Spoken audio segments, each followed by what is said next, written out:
శాసనసభలో ఈ ఎరువుల కొరత మీద మాట్లాడాలని బీఆర్ఎస్ పార్టీ ప్రతిపాదించింది. ఈ రెండు అంశాలు తప్పకుండా తీసుకోవాలని చెప్పి మేము కోరాం. వీటితో పాటు అనేక సమస్యలు, గ్రామాల్లో పారిశుధ్య నిర్వహణ సరిగా లేక మలేరియా, డెంగ్యూ, వైరల్ ఫీవర్స్తో ప్రజలు బాధపడతా ఉన్నారు. గ్రామాలు, పట్టణాల పారిశుధ్య నిర్వహణ, ఈ అంటు రోగాల మీద చర్చించాలని అడిగాం.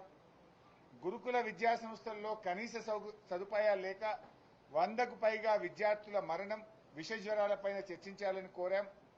ఫీజు రియంబర్స్మెంట్ డబ్బులు విడుదలగాక ఎస్సీ, ఎస్టీ, బీసీ, మైనార్టీ పిల్లలు ఇబ్బంది పడుతున్నారు కనుక ఫీజు రియంబర్స్మెంట్ మీద కూడా వెంటనే చర్చ చేయాలని చెప్పి కోరాం. 4th సిటీ పేరు మీద జరుగుతున్న అక్రమాలు, ముఖ్యమంత్రి కుటుంబ సభ్యుల పాత్ర మీద శాసనసభలో చర్చించాలని కోరాం.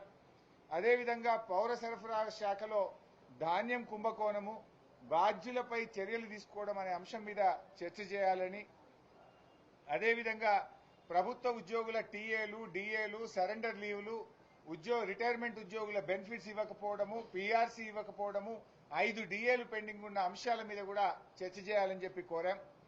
గోదావరి బనకచెర్ల ప్రాజెక్టు వల్ల తెలంగాణ రాష్ట్రానికి జరుగుతున్న అన్యాయం మీద శాసనసభలో చర్చించాలని కోరాం.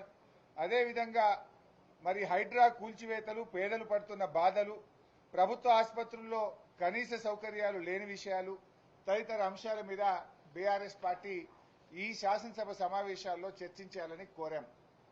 దురదృష్టం ఏంటంటే రాష్ట్ర ప్రభుత్వం 2 రోజులు అసెంబ్లీ జరుపుతామంటున్నారు.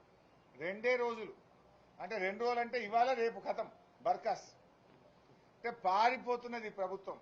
ప్రజా సమస్యల మీద చర్చించకుండా శాసనసభ వాయిదా వేసుకొని పారిపోతున్నారు. వరదల మీద మాట్లాడదామంటే వరదలు ప్రాధాన్యత కాదు, బురద రాజకీయాలు మాట్లాడుకుందామంటున్నారు. ఎరువుల మీద, రైతుల మీద మాట్లాడదామంటే అది మెల్లగా మాట్లాడుకుందాం, తొందరేమున్నది అంటున్నారు. మేము బీఏసీ మీటింగ్ నుంచి వాకౌట్ చేసి బయటకు రావడం జరిగింది.